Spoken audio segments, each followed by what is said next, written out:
Olá, hoje deixamos o relevado e estamos aqui à porta da Associação de Voleibol de São Miguel. E agora perguntam vocês, porquê? É verdade, viemos saber como é que foi a temporada desportiva do vôlei em São Miguel. Fomos conversar com Eduardo Elias e pedir o balanço da temporada.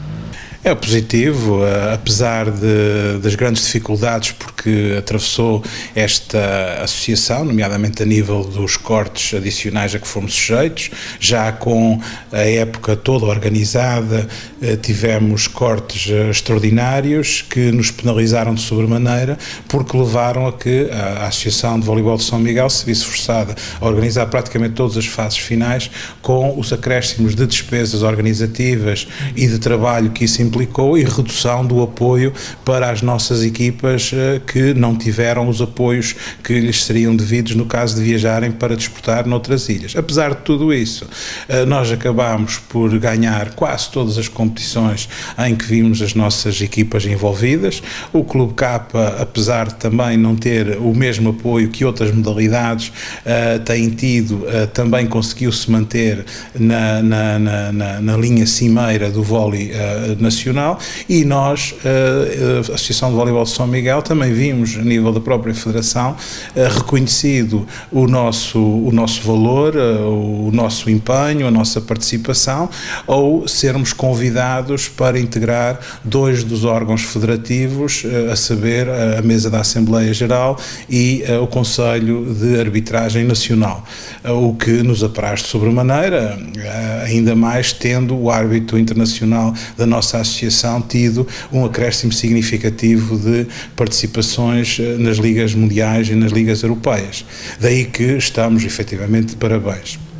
Estamos também de parabéns porque fomos capazes, a nível de São Miguel, de manter um esforço a nível da formação muito significativo, mantendo um centro de treino para femininos e masculinos, cujos resultados já são por demais evidentes a nível dos nossos clubes, porque isso veio trazer uma mais-valia em termos de mais horas de treino, de maior participação e abertura para técnicos dos clubes que podem vir participar e resolver questões com os elementos do gabinete técnico que estão nessa tarefa. Mas é evidente que tudo isto tem o seu custo, e é com muita preocupação que, ao chegarmos ao fim da época, verificamos que vamos ter cortes superiores a 50% no apoio ao gabinete técnico, e portanto as duas, ou os nossos elementos do gabinete técnico vão aceitar trabalhar quase gratuitamente a bem da modalidade, ou então nós vamos ter que abrir mão de alguns destes projetos, que eram projetos que estavam realmente a dar frutos muito interessantes para a modalidade. Esta questão de haver cortes orçamentais, e sabendo que há jovens já a formação de voleibol, isso não o preocupa, sabendo que cada dia que passa vai haver mais problemas financeiros, vai haver mais cortes, o que será desses jovens? A mim preocupa-me de sobremaneira a falta de estratégia, porque não se vê que estes cortes obedeçam a uma estratégia global para o desporto açoriano, já que os cortes são feitos apenas em algumas modalidades e não noutras, são feitos nos escalões de formação e não nos séniores, sendo que uma parte significativa desses séniores nem foram formados nos Açores, não trazem qualquer mais-valia evidente para quer a economia regional, quer para o desporto regional. Não os vejo, por exemplo, que seria uma coisa perfeitamente legítima, nas nossas escolas, a promover o desporto, a promover hábitos saudáveis de vivência. Não se vê nada disso. Então, qual é a mais-valia que nós temos por via desses apoios? Ao contrário do que acontece no vôlei e em outras modalidades chamadas amadoras, entre aspas, e que no fundo trabalham essencialmente os escalões de formação, são fiscalizadas ao pormenor, quase diariamente. Qualquer falha que nós tenhamos, somos imediatamente penalizados pela tutela, ao contrário de outras situações que vivem e sempre se queixando da falta de dinheiro, sempre se queixando de que é pouco, e no fundo não se vê qualquer mais-valia para a região. Era de bom tom que, de uma vez por todos, os responsáveis pelo desporto regional tomassem uma decisão no sentido de apresentarem qual é a sua estratégia, o que é que querem do desporto. Quer dizer que não há opção por onde cortam, significa, segundo as suas palavras, que não tem nada organizado, não há uma estratégia, não há um objetivo, cortam por cortar. Não se compreende cortes à formação. Podia-se entender cortes nos séniores, cortes nas viagens, cortes nos apoios complementares ao mais alto nível. Agora, cortes a nível da formação, quando depois não existe qualquer fiscalização, por exemplo, na promoção, que é feita nas escolas, que é transversal, a que não estão sujeitos aos documentos, à burocracia, ao controle que nós, associações e nós, clubes, estamos sujeitos, não é compreensível. Ou bem que todos obedecem a um determinado critério e a um determinado objetivo, e a promoção é na formação da pessoa, no combate a hábitos menos saudáveis, em que vamos todos colaborar, escolas, clubes, associações, pais, envolvendo famílias, envolvendo tudo isso, ou então o que é que querem do desporto, e é esse o que é que querem do desporto que à tarde e má hora nunca chega essa informação, pelo menos ao vôlei, que no fundo é a segunda modalidade da região e que está em 8 das 9 ilhas dos Açores. Um dia vamos chegar ao Corvo, e que não continuamos a não perceber o que é que querem de nós.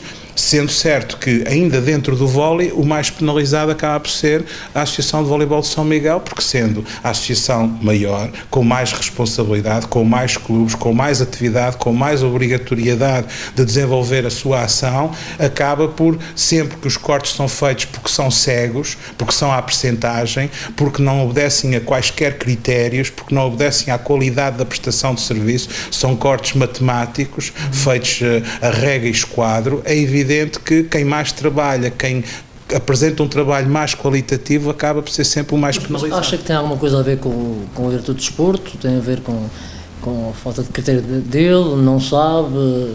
Enfim.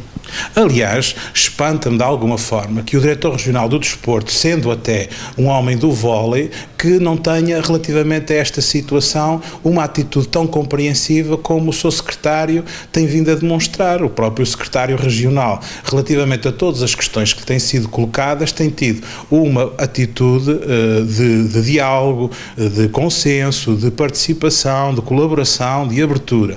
Ao contrário do diretor regional, que no fundo, sendo um homem da modalidade, era alguém de quem nós esperaríamos uma atitude mais solidária, e a atitude que vemos da parte do seu diretor regional é aplaudir as ações que nós vamos continuando a poder fazer, que os clubes vão continuando a poder fazer, apesar dos cortes que ele implementa, quase como que dizendo, nós até se vos tirássemos o dinheiro todo, vocês até continuavam a fazer isto tudo da mesma maneira. E isto não é correto, porque uma parte significativa das ações que nós levamos a cabo competem ao Estado.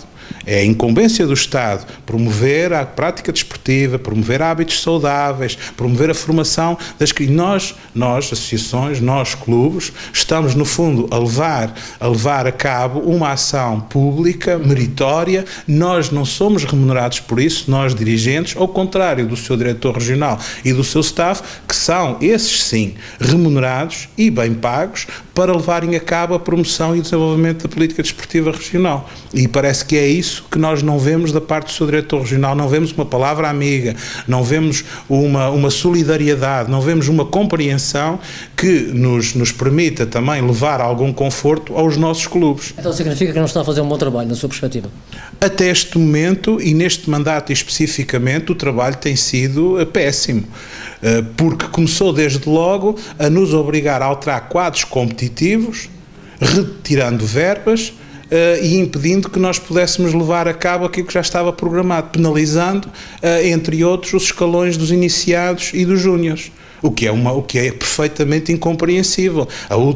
Os últimos escalões que se querem ver penalizados são os escalões de formação, porque isso é desmotivar os jovens para a continuação da prática. É a morte antecipada, não é? É a morte antecipada. Se nós não acarinhamos os nossos jovens, não acarinhamos os nossos escalões mais importantes, nós estamos a matar a modalidade a médio prazo, a médio e longo prazo, porque não vamos ter quem possa abastecer a modalidade, e isso é lamentável. Espero que este ano, porque já é um ano em que as coisas supostamente estão a decorrer na normalidade e não é um ano excepcional de eleições, em que as verbas vêm atrasadas, em que foram sujeitos a situações excepcionais, esperemos que efetivamente este ano as coisas sejam claras, objetivas e que funcionem como deve de ser. É aquilo que eu espero, que se assim não for, os clubes já me ameaçaram, e eu compreendo perfeitamente, de não inscreverem atletas. E eu não os posso levar a mal, porque se eles não têm verbas, se eles não têm capacidade, não vão arriscar os dirigentes, o seu património pessoal e a sua responsabilidade civil a bem daquilo que também não é diretamente da sua lavra ou da sua responsabilidade. O Presidente Eduardo Elias, indignado com a questão dos cortes orçamentais e também nada, mas nada satisfeito com o trabalho do Diretor Regional do Desporto. Já sabe, para a semana há mais Pontapé na Bola. Até lá!